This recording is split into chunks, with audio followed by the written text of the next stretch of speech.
of the United States of America and to the republic for which it stands, one nation under God, indivisible, with liberty and justice for all. Good morning and welcome to the December 20th, 2022 County Commission meeting. I would remind you to silence your cell phones.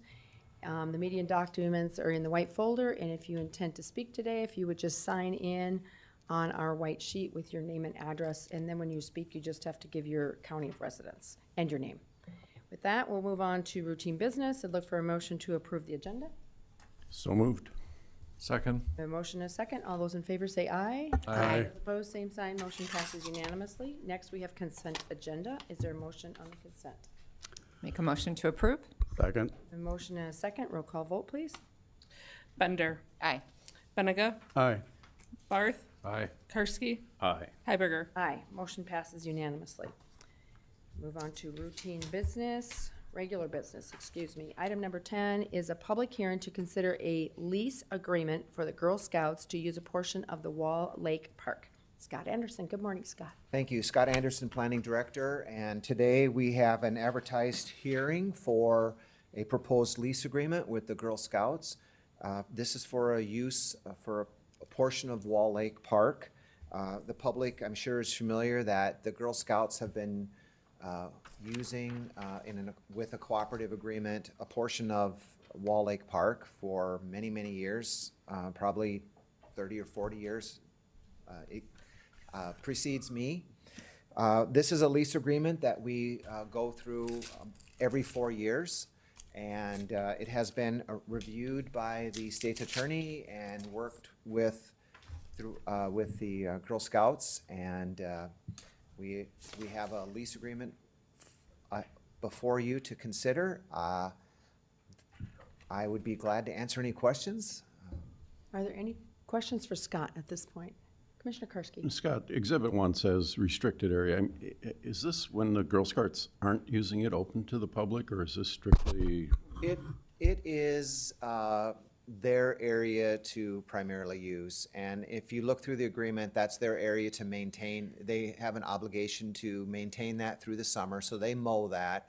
So it's restricted in the sense that we don't allow we don't have like public rentals in that area. It's primarily theirs to use. Now, there's no fence, there's nothing stopping the public from walking through there. Okay. So it's restricted in a sense that that's their area, their designated area to use. And I see that the Winona Lodge is there, so again, a great tribute to a benefactor for our county with the Lyons family. That's, if the public is not aware of this fact, that the Lyons family donated this land, I'm not sure when. I worked with the state's attorney, it was a long time ago, to create a park. And we actually have the old stone structure that was the Lyons summer cabin, and it's called the Lyons Lodge, and that's available for rent to the public. It's a beautiful stone building, sort of typical or reminiscent of like some of the houses you see in Pierre. It's made out of all kinds of different field stones that they collected from all over the world. It's very interesting. There's interesting history, but that is available. It's basically just a two-room open cabin facility. There's no kitchen or bathroom in it. So that is part of it, but. Thank you. Thank you. Any other questions for Scott? There is a representative from the Girl Scouts here, and this is a public hearing, so he may like to say something. So this is a public hearing, so is there anyone who wants to speak in favor of the lease? So it'd be your opportunity to say something. Hi there, my name is Michael Neiman. I am the Director of Properties and Fleet for the Girl Scouts Dakota Horizons, Minnehaha County. Been with them for about 2 years now, and during that time with Girl Scouts Dakota Horizons, I have overseen the Wall Lake Girl Scout Use Area, is what we designate it. In many aspects, including repairs, reservations, dealing with vendors, outside organizations, things like that. We've had the opportunity to work with members of the YMCA, volunteer groups, county staff as well, to provide a more positive experience for our members at that property. And to give you some perspective, that property usually serves around 2,500 youth per season, which is huge in this community, this day and age, I should say. We'd like to ask the county to continue to utilize this property and I guess build upon the foundation of our predecessors to just continue to serve the community as a whole and learn and have positive experiences with our members. Our members today will help shape them and prepare them for the responsibilities of tomorrow. Thank you. Thank you, Mr. Neiman. Is there any questions for Mr. Neiman? Is there anyone opposed to this lease? I'm not seeing anyone move. So then I Motion would- to approve? Second. I have a motion and a second to approve the lease with the Girl Scouts on the portion of Wall Lake. Roll call vote. Barth. Aye. Bender. Aye. Karski. Aye. Benega. Aye. Hiberger. Aye. Motion passes unanimously. Thank you, Thank Commissioners. you. Item number 11 is authorize the chairman to sign a temporary construction easement for the Ellis and Eastern Bridge Rehab Project. Carol, good Good morning. morning. Good morning, Commissioners. Carol Muller, Commission Administrative Officer. Before you today is a request to authorize the chairperson to sign a temporary construction easement for the Ellis and Eastern Bridge Rehab Project. I'm going to ask Trish if she could pull up the map for this. Thank you. Thank you. Item number 12 is authorize the Minnehaha County Emergency Management to apply for the fiscal year 2023 Homeland Security Grant. Good morning, Jason. Good morning, Jason Gierman, Minnehaha County Emergency Management. I'm here again every year for this. It's something we've relied on for equipment, and this year and last year we utilized it for some cybersecurity upgrades to the county. I know you're all familiar with this, so I'm just here for approval for us to apply for this grant. Are there any questions for Jason on the grant? Are there any comments from the public on this grant? Then I would look for a Madam Chair. motion. Oh, excuse me, Commissioner Karski. So once you apply for it, and if you're approved, then it comes back to us to accept it? Is that the process?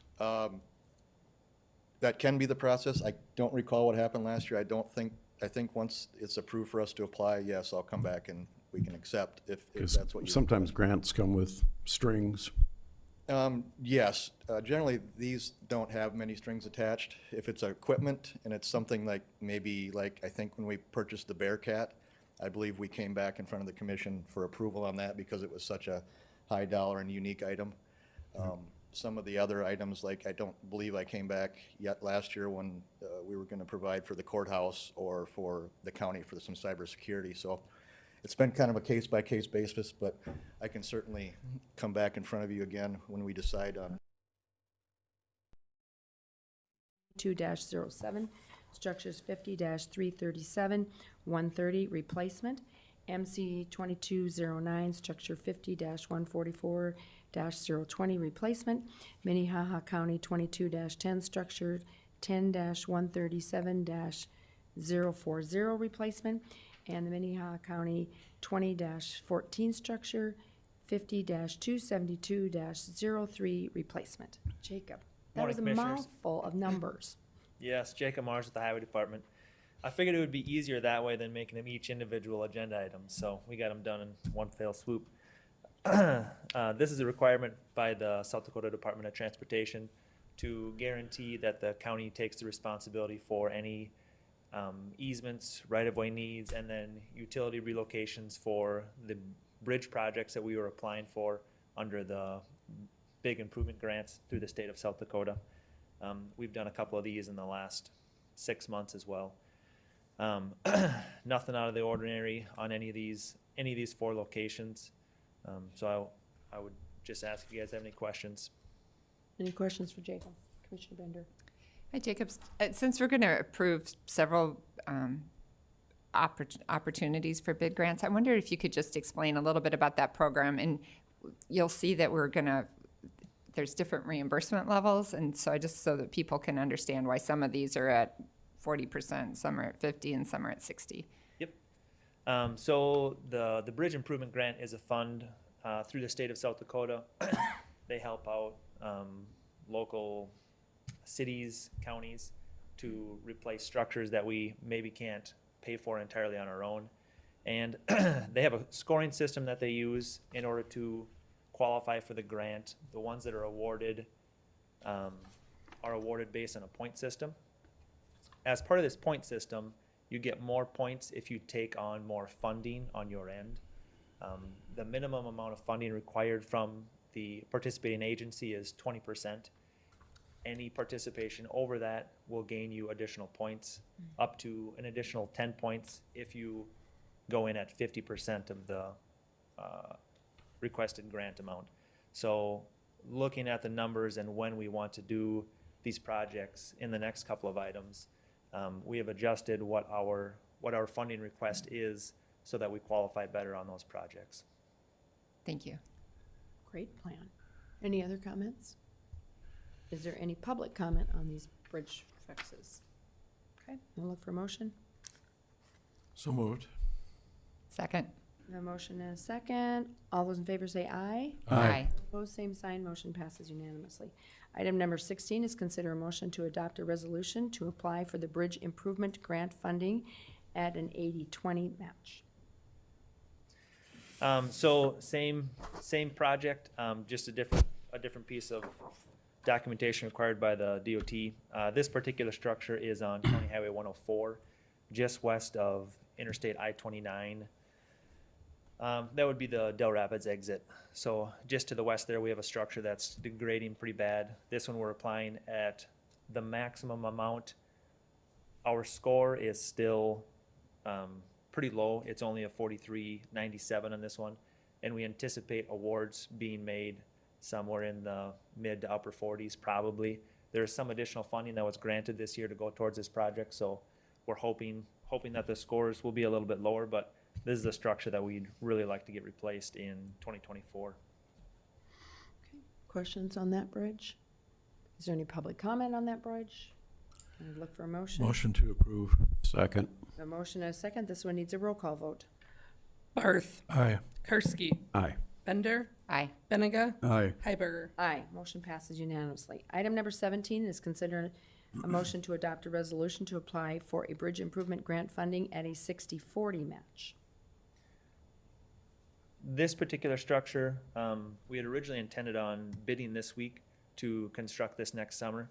With how bids came in for County Highway 149, it ended up being over budget. You'll see that agenda item next week as a request to award County Highway 149 for reconstruction. But taking this bridge out of our construction for this year and putting it into the big grant for next year allows us to maybe gain some funding from the state and do our county highway project at the same time. So this one is at a 40% cost share on the county side, and it's a township structure that's about halfway in between Valley Springs and Garrettson. Comments from the commission? Comments from the public? Look for a motion. Move approval. Second. I have a motion and a second. Roll call vote. Karski. Aye. Barth. Aye. Bender. Aye. Benega. Aye. Heiberger. Aye. Motion passes unanimously. Madam Chair? Commissioner? With these three resolutions, again, these are just applications. Do you come back to us to brief us when they're on the end results? We definitely can. Okay. Yep. The DOT Commission usually makes awards in, I want to say, March. Okay. So we can definitely come back and discuss what the results of their actions were at that time. Be nice to know, because obviously taxpayers of the county are big contributors to the grant funding, so thank you. Very much so. And some of them we expect to be successful on, and some of them we're applying this year in anticipation that maybe next year when we apply again, they'll look at it and they must really want this bridge done. They've applied once. What can we do to help them out? So. Yeah. Commissioner Bender? So Jacob, I do really appreciate how strategic the Highways Department has been with these grants and looking at projects. I'm wondering if you could give just a little background about what you're seeing with bids that are coming in and how high they've been and why that's causing you to use this strategy. Sure. So we've bid a couple of projects this year. One would be structure 279-140, which is just north of Brandon on County Highway 130. That was a bridge deck replacement. It came in, we bid the exact same project last year that we did south of Sherman. We updated our estimate for this project this year, based on this year's prices, and it still came in 20% over budget. Last week, we bid a bridge deck overlay, 330,026, and that came in 30% over estimate. So the construction prices, we thought we had seen maybe the peak last year, and then it was gonna level off. That's not the case. It still continues to go up. Yep. So in order to help out our budget, we're going after more grant funding opportunities as well. And there are some federal funds as well that it's gonna take a little bit more front-end work on our end in order to apply for those, but we're going to apply for some federal grants as well. Yeah, so I just really appreciate you leveraging our tax dollars with other available money to try to do these projects, because I think one of the most astounding things to me when I came on the commission was how much a bridge cost. These are big ticket items, so thank you. Yep. Is there any public comment on the bridge? Okay, then I'd look for a motion. Move to approve. Second? I have a motion and a second. Roll call vote. Barth. Aye. Bender. Aye. Karski. Aye. Benega. Aye. Hiberger. Aye, motion passes unanimously. Item number 19. Oh, we're done with you, Jacob. Same type of deal. This Oh, one- no, you're, according to mine, you're finished. Oh, did? No, I think we have passed all three of 18. them? I think we did 18 without We did discussion. 18, which was the 50/50, Okay. Okay. All right? Correct? Yes, we did, Okay. yeah, it was kind of, I was looking at my notes too. Did we finish them all? We did. Let's do some more. Exactly. Item number 19 is consider a resolution to dissolve the Minnehaha County TIF number 2. Ben, auditor. Yes, morning, Commissioners, Ben Kite, Auditor's Office. So we have a resolution in front of you today, consider dissolving TIF, Minnehaha County TIF number 2. That TIF was created back in 2010 to create that TIF number. This is the property that South Dakota, or SDN Communications, that we see west of Sioux Falls, right south of I-90. That was the TIF area. We have received a total reimbursement, including interest, of $548,700.44. So all of the funds have been remitted, and so we're in a position to dissolve that TIF. I ask for your approval on that. Any questions for Ben on the TIF? That's our only TIF. That is correct. We have no other TIFs outstanding. That's Minnehaha County TIFs. For Other Minnehaha- people right, have for Minnehaha lots of County, right. TIFs. Our only There are many TIF. others around. Our only TIF. Right. Is there any questions from the public? Okay, we'll look forward. Motion to approve. Second. I have a motion and a second with roll call vote. Karski. Aye. Barth. Aye. Benega. Aye. Bender. Aye. Hiberger. Aye, motion passes unanimously. Item number 20 is consider a resolution to correct Resolution MC 2232. Susan. Good morning, Susan Beeman with the Auditor's Office. Back in September, September 27th, the Minnehaha County Board of Commissioners approved the annual budget that included our tax levies for 2023. At that point, then we submitted our budget and levies to the state of South Dakota. After the state reviewed it, they had an adjustment to our utility values that go into the abstract values. That change resulted in a change to our general county purpose levy. Your levy that you approved at the end of September was 2.634. What that corrected utility value, it changed the levy to 2.635. So we are here today to ask you to approve the resolution before you to show the corrected levy from 2.634 to 2.635. That was the only change to the budget. Okay. Any questions from the commission? Any questions from the public? Move to approve. Second. I have a motion and a second with a roll call vote. Karski. Aye. Barth. Aye. Bender. Aye. Benega. Aye. Hiberger. Aye, motion passes unanimously. Thanks, Susan. Item number 21 is discussion to consider the 2023 elected department heads' salaries. Carrie Deaver, Good morning, Carrie. Good morning, Carrie Deaver from Human Resources. We're asking for a discussion on elected department head salaries so that we can prepare the annual resolution and bring it back to you next week. You probably recall from past discussions that this resolution has two main parts.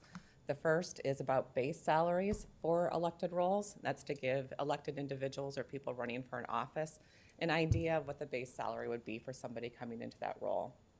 The second part is a discussion on salaries for what the current incumbents, the people who currently hold office, would be earning in the upcoming year.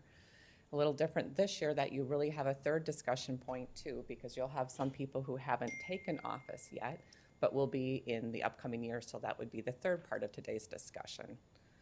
There's a couple items attached for you to give you an idea of what we're looking at. But really the first part of the discussion is, if you look back at last year's resolution, if you want to adjust at all the minimum annual base salaries for the county offices. Perfect. So under number 1, those are the bases that you set last year. I'm looking for feedback on whether or not you would like to adjust them for 2023. Any comments, discussion? Commissioner Bender? I'm comfortable leaving them where they are. I think that I think they're a good base for new people coming in who don't have any experience coming into the office, and I think that that was what we were considering when we established those. Any other? I'm of the same opinion. Okay. I think we're in consensus. Okay. All right. Then for the next portion is really a discussion about what do you want to do for the 5 people who today are in office in these roles. And for that, I've attached a couple of documents that you've seen before during budget and in past years to give you an idea of some factors to look at. And really this comes down to maybe 3 to 4 different things that you want to look at. First, you were given a comparison of where, if I can have you go back to the one that you were on. Yep, perfect, thanks. This gives you a comparison of where our elected officials stand in comparison to the appointed department heads. This is comparing apples to oranges. I want you to be aware of that. So if you look at the column that says salary with an asterisk, all the people who are not highlighted, those are the salaries of those individuals as they go into January of 2023. So their 2023 adjustments are shown.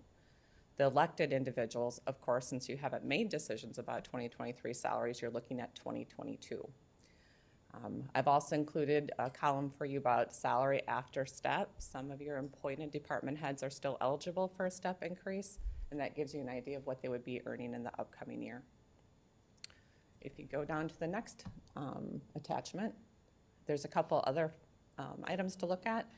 That first column, of course, is what those elected officials are making this year. The yellow columns show you what the market data is, and every year I give you the same caution that the market data is only as good as how many data points there are and who are in those offices. So it's just really there to give you a measurement of what other comparable counties and organizations are paying for those roles or similar roles. Another caution on this is we're looking at 2022 data to determine 2023 salaries. So all of those, like Pennington County and Lincoln County, they're all having similar discussions about this time of year about what they want to be paying in 2023. The data I'm showing you is what they were being paid as they came into 2022. So if they've made adjustments during the year, it's not reflected here, and of course it doesn't have the 2023 salary. The last column is meant to give you a point of comparison between the elected department head and their chief deputy. So that last light blue column gives you an idea, or gives you the actual amount that their chief deputies would be earning as they go into January 2023. Okay, questions for Carrie on the graphs that we have? Comments? This is always a hard part of the year. Commissioner Bender. Well, I appreciate all that data, and we've had a little time to look at it and think about it, so I have been thinking about it.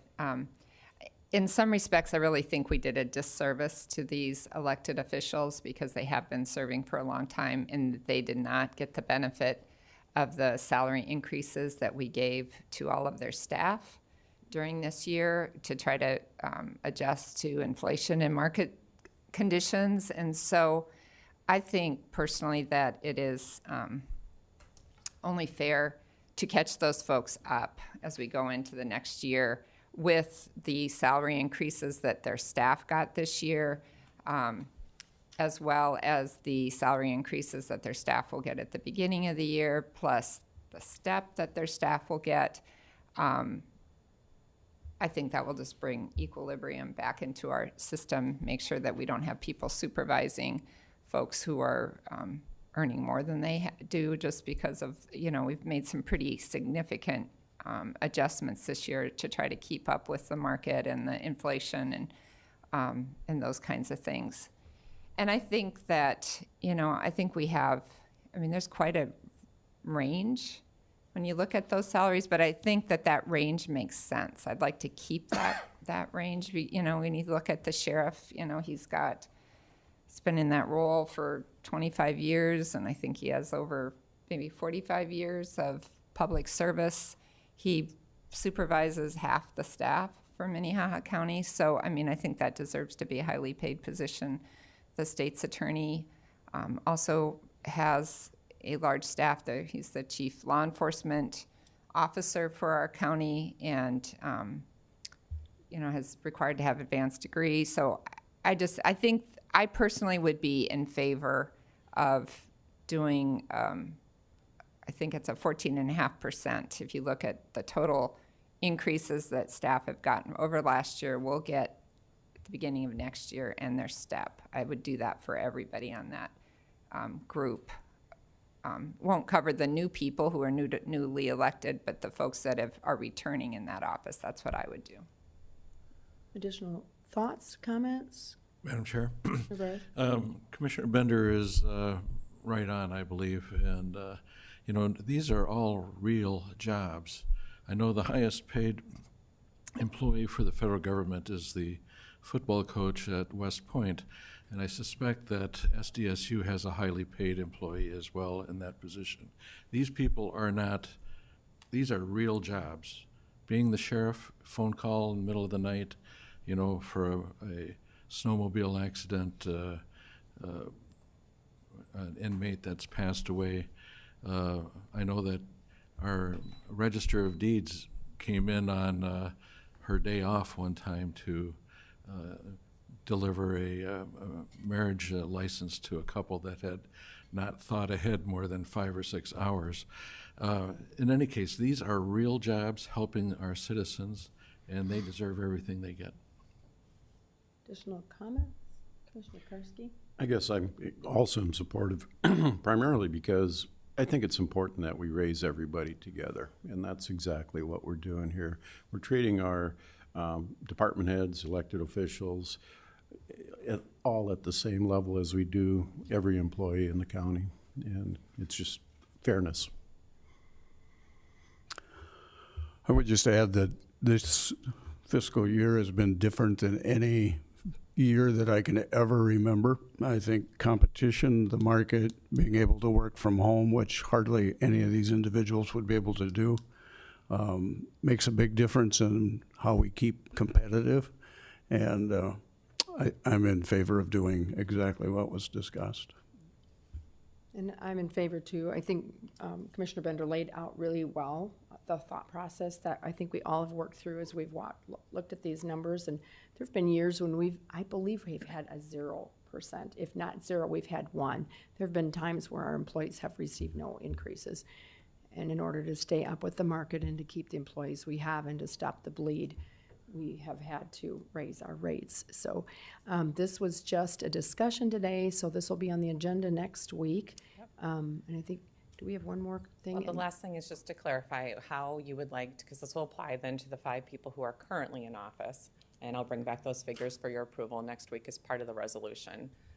The last component really is what would you like to be providing for rates of pay for the 2 newly elected individuals who will be taking office during 2023. Do you want to go with those base salaries that are part of the resolution as what come in, or were you looking at potentially something else? Commissioner Bender? I would say we established the base for that reason, so that we would have a salary to start new people with no experience in that office, and so I think we should stick with that strategy. Okay. All right, we'll make sure the resolution reflects that then. Okay. All right. Is there any public comment on this discussion? All right, thanks, Carrie. Thank you. Item number 22 is authorize the chairman to sign an agreement fixing county payments for the medical screening for the first day of care of persons on South Dakota Codified Law 24A-10 holds. Carol Muller. Good morning, Commissioners. This particular contract or agreement has been in process for a long time. And one of the things that Minnehaha County does is work with involuntary mental health holds. And it's a significant process and involves a lot of experts and expertise in order to make sure that we do this all right. And not only by the law, but that we also do it the right way for the people that are struggling on a mental health hold or on a potential mental health hold. So in this agreement, what we have, there was an old agreement that was done 10 years ago. That agreement goes away and is replaced by the new agreement that you have before between Minnehaha County and Avera Behavioral Health. The concern that the hospital has, understandably so, is they want to make sure when somebody comes into the hospital that they are physically able to care for them, that there's not an underlying issue that would be of concern. So what this does is establishes a flat fee of $100,000 for the year that we would pay. The advantage to doing this is that this is less than what Medicaid rates would be. What we've agreed to, though, is that we're gonna throw a lot of the paperwork out.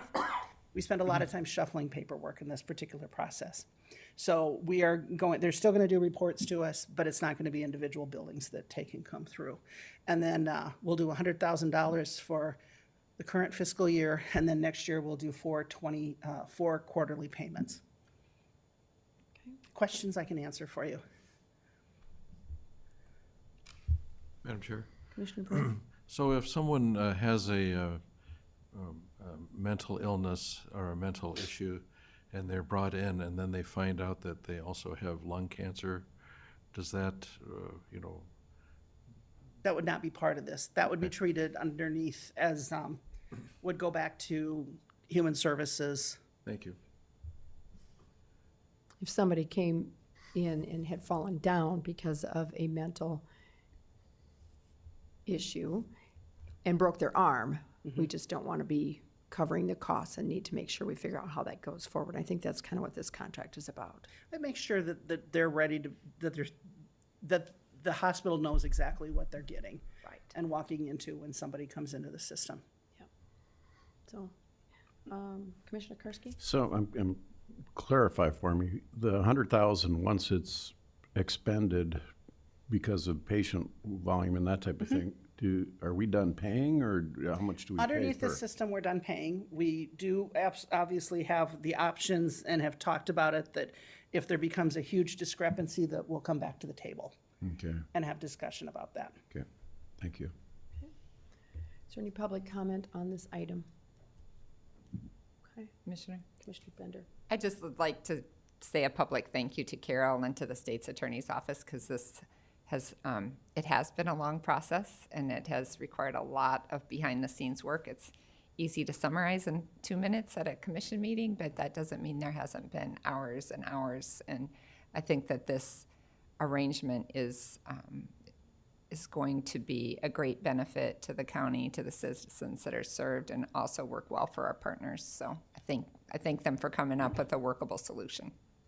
I think they've been working on it for over 2 years, so this is a lot of hours behind this. So, any public comment? And look for a motion, please. So move, Benninga. Second. I have a motion and a second. Roll call vote. Benega. Aye. Barth. Aye. Bender. Aye. Karski. Aye. Heiberger. Aye. Motion passes unanimously. Next is the opportunity for public comment. Mr. Bonander, good morning. For those of you who don't know me, my name is Rick Bonander from Valley Springs, 26268 486th Avenue. Just like to comment on a couple items today. Number one, I'm going to request the county commission to send a letter to the PUC regarding Navigator Greenway application to construct a CO2 pipeline through eastern Minnehaha County. You ask why? Well, like with Summit, what you did there, FSMA has stated in May of this year that the federal government has insufficient standards and regulations in place to operate safely. The second reason is limited development opportunities for housing of families and business development in that part of the county. I value the family and friends and neighbors of Minnehaha County as a fifth-generation resident. My great-great-grandfather immigrated from Sweden when the railroad ended at Worthington, Minnesota. My great-great-grandmother had to buy flour in Sioux City because there was no Sioux Falls at that time. They founded Beaver Valley Lutheran Church, which was started in what is today is the Beaver Creek Nature Center.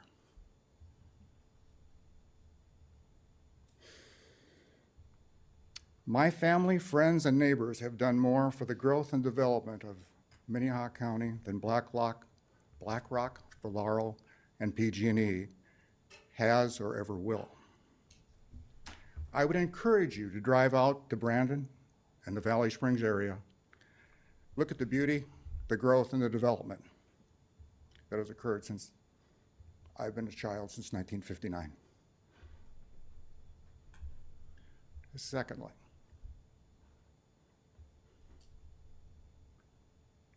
John Boehner has nothing on me when it comes to emotion. Let's put it that way right away, okay? I would like to thank Commissioners Cindy and Jeff for their dedication to this county commission. Cindy, for your caring and comfort. It's been appreciated. And Jeff, you are my brother, and you had a special place in my heart. Thank you. Thanks, Rick, for coming. Any other public comment? Okay, we'll go on to commission liaison reports. This morning, excuse me, Commissioner Heiberger and I met with our public defenders staff, department head and top staff, and kind of an annual review, and you will all find in your inbox, probably now or very shortly, kind of their annual report, kind of outlining all the training they've done, their work with specialty courts, their involvement in the community, the challenges that they faced. Their turnover appears high, but in reality, the turnover from the previous 2 years, they hired back people that had left thinking that the pastures were greener, and then they came back. So it was actually not as maybe negative as it would appear. I would tell you that my opinion is our public defender's office is very well managed. They do a great job of trying to keep the morale high, and just with their involvement in their office, the different things they do. Some of the challenges they've had this year, back in the beginning of 2022, they were told that they're gonna have new offices and remodels. It'll be done here hopefully by the end of February, so it kind of drug that along probably a little longer than it needed to be, but just the way the process works sometimes. So they're happy to be where they are. In reality, in the future, room is going to be an issue for them, or where to put if they do need to hire additional staff. I'm comfortable with the presentation they gave us and the environment that they're working in right now. I would add, we had a fairly lengthy discussion about involuntary commitments, and there's a graph in there when you look through that data that shows the decrease in involuntary commitments that are accepted and an increase in the number of people who are waiting for competency evaluation in the last 4 years. It's a huge change in that graph. It just, we had a long discussion about it, and it just shows we have a huge gap in there as to people who maybe have filed for involuntary commitment on a loved one, and then it doesn't make it through to treatment, and what's happening in that middle spot. that's hopefully something that the link will be addressing as we continue to figure out the direction of the link and how to better approach involuntary commitments. We did talk a long time about it. Dean and I were both just recently in Pima County, Arizona, and talking about these exact same types of issues. There's some legislation that's rolling around about dealing with some issues in our involuntary commitment legislation that is currently in place and how that could be tweaked so that we don't have people falling through the cracks. So I think those are all things to come in 2023, knowing that the link and also Safety and Justice Challenge people and legislators hopefully will be addressing all of those different issues. So, any other liaison reports, Commissioner Barth? Thank you, Madam Chair. East Dakota Water Development District, we've heard about a situation in northwest Iowa where they're pumping water and shooting it up to Minnesota for Minnesota's use. Their aquifer is shallow enough that, in fact, their local river dries up. And the question is, what will we do if they start pumping water out of here and sending it to, say, Minnesota or northwest Iowa? I know our aquifer is like 70 feet deep. At Brookings, that same aquifer is 200 feet deep, but it's divided by quartzite up at Del Rapids. Whatever flows over that rock there is what we get down here. But there is a water issue, and that water issue is only going to get worse. You know, we recently approved the city voted to allow that hog processing plant, which will use a lot of water. If they'd requested to put it in the county, we would not have had the water to provide for it. And I think that this has to be a top level issue for all of us, all of you that continue in this job. So that's a liaison report. Okay. Any other liaison reports? I'm just going to bring up too that we 2 weeks ago we talked just briefly about having the Juvenile Justice Center on this commission meeting as a decision point. Since then, with more discussions, Commissioner Benega and I are both liaisons for the Juvenile Detention Center, and decided that it was in our best interest for the county and for the people that house their kids here in Department of Corrections until we'll see if the legislators are interested in helping us with funding on a very expensive project. And so it's not a going away. It's just that today was not the right day, and I don't believe the 27th is the right day. We'll be looking forward to that vote coming in the next couple of months. Just wanted to give our public an update since they knew we were pushing towards, or I was really pushing towards getting that done by the end of the year when I was done. But that will be coming in early of 2023 as we move forward and try to keep an eye on the interest rate. So, Commissioner Karski. In the same vein, last Wednesday we were to have our South Dakota Association of County Commissioners board meeting, but I called the meeting because of the forecast. Well, it got moved to tomorrow. It won't be snowing as hard, but it'll be cold. But we will be meeting in Pierre, and I'm anticipating a fairly long meeting. It'll probably go from 11 to 5 or beyond, and we do have at least an update on at least 6 different legislative items that as a state association that we're watching. And a lot of it has to do with jails and juvenile justice, and unfortunately most of it is playing defense, but we're also trying to let our legislators know what they can do to help us, and what, if they're considering action, how that may not help us. So it's what a lot of it amounts to. So we'll be in Pierre tomorrow. Bender? Lucky. I wanted to update you that the Accessible Housing Board continues to meet. Sometimes I forget to give updates because we meet the first Wednesday of the month, so it's after a meeting, and then we have a couple weeks before we meet again. But in our last meeting, we continue to look hard at housing issues in Sioux Falls and in the surrounding areas.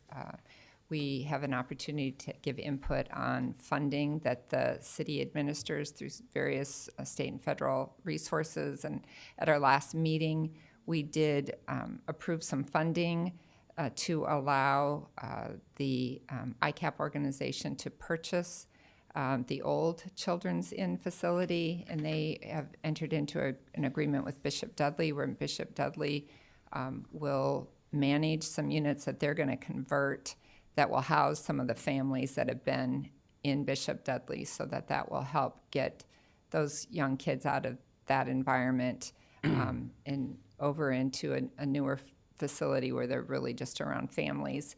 And it will help Bishop Dudley as they just continue to deal with overflow issues. We approved another tax credit housing project that will have quite a few units at a really low kind of poverty rate. So we continue to work on creative solutions. It continues to be a challenge, but it's been a good working group. We had also filled a few, reappointed a couple people to the at-large positions and appointed a new member. So it's been a really good group to be a part of, and I think that the transitions that we made into that group have really reinvigorated it, and the fact that we're able to work with the city on some funding gives us more meaningful input into some of the housing solutions that help all of our citizens. Any other liaison reports? Okay, then I would look for non-action commission discussion. Commissioner Barth? I have to use all of my possible talking time before I'm gone, Done. or I'll go home just ready to explode. You know,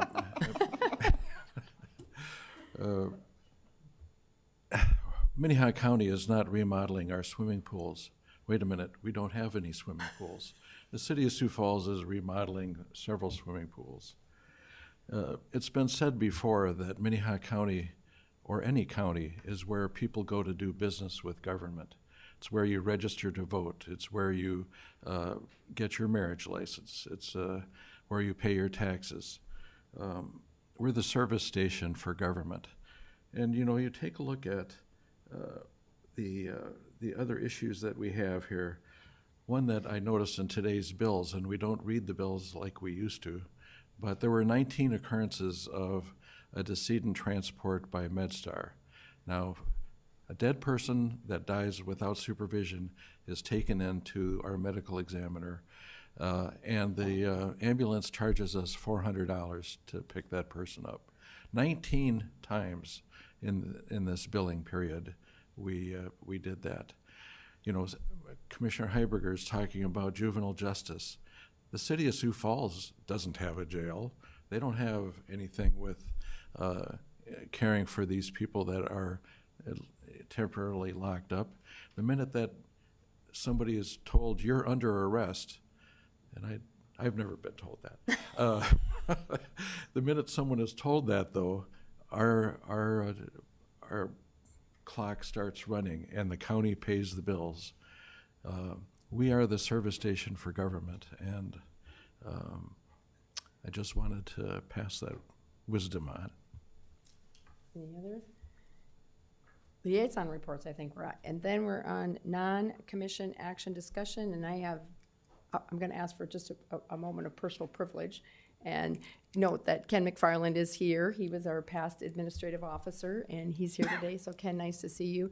And my parents, which I don't know what happened to my dad, but this is my mother who is sitting next to him. My dad is here somewhere. There he is. There he is. Jim and Elsie DeCray, now from Sioux Falls. Originally, I grew up in Colton, but my parents are here. And this is the first time they've been to a meeting, so that was my personal privilege today. So, Carol, did you have some additional things? I just wanted to remind everybody that after we finish this, that we do have a reception for our retiring commissioners, Commissioner Barth and Commissioner Heiberger. You have one more meeting left, and we will officially recognize you during the meeting next week. But we do have a reception for you immediately following this, and if people are watching, we'll do a short program at 11 o'clock, so people have time to come down if they would like to go through and do this. It's always a heartfelt moments for us when we go through this kind of transition. And I'll say it's not my second to the last meeting, because I have a whole bunch more meetings this week, and who knows what next week will bring, but my second to the last commission meeting, probably also for Jeff Barth. So There are no other Commissioner Barth? I just want to say that Ken McFarland, sitting over there, is the guy that told me that the counties are the service station for government. Yeah, yeah, that's exactly true. Okay, then I would look for, there's no executive session, so I'd look for a motion to adjourn. So move. Second. I have a motion and a second. All those in favor say aye. Aye. Those opposed, same sign. Motion passes unanimously. We are adjourned.